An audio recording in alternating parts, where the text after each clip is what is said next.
connection between the armbar and the back. I can go from the back to the armbar, then I can go from the armbar to the back. When you start really trying to amplify that connection, start really trying to use that theory in a lot of different places in your game, you start creating a lot more openings. You know, a lot of openings that you might not see originally. And this is one of the first kind of 3D jiu-jitsu. I want to make that sound too gimmicky.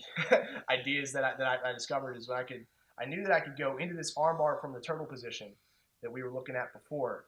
We looked at the last technique.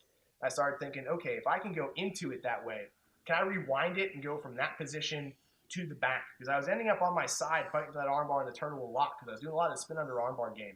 So I started experimenting with ways I could go out of it the same way I was going into it. So if we're doing that turtle attack again,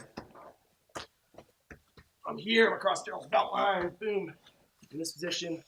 I'm going into this armbar, here. And you end up in this position a lot if you're playing the spin under game. If I'm attacking the armbar from the spin under, you end up in this fight a lot because we're looking for this swim move from here, right? But I was also coming to this armbar a lot from the back because I was ending up with that leg across the belt line. So I was starting to look for other opportunities, other ways to threaten from this position. Because sometimes getting the swim moves tough, especially if you start losing this grip. Like right now my hand's pretty deep, but if you roll it a couple times, sometimes it starts getting shallow and Daryl's really gripping his hands together. He started to turn away a little bit from that arm. Started to turn away from me. Yeah, he started to hide from it a little bit. So I started losing this grip.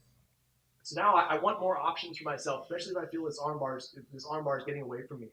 So I'm going to actually go back to the back from here. So I went into this armbar from the turtle. I'm going to use the same transition just in reverse. I'm just going to rewind it and go to the back take. Now it's a pretty dynamic move. You have to do it fairly quickly. It's not one of those moves you can kind of go step by step by step. You have to kind of go, and that's fine. I've had a lot of success with this. So what I got to do the opposite of everything I just did. So I'm going to turn my chest towards the mat, post a hand, hang on his arm for as long as I can, post a hand, come up. Now when I come up, I'm pushing down on Daryl's head to keep him collapsed. Rotate my hips, big step back. I catch this underhook. This underhook's going to be a lot of control. It keeps me from getting shucked off right away. So one more time. So I went into the armbar just for the turtle. Daryl's kind of hiding from it. My grip's getting loose. Post my hand. Big step back. And immediately I try to get to this far underhook.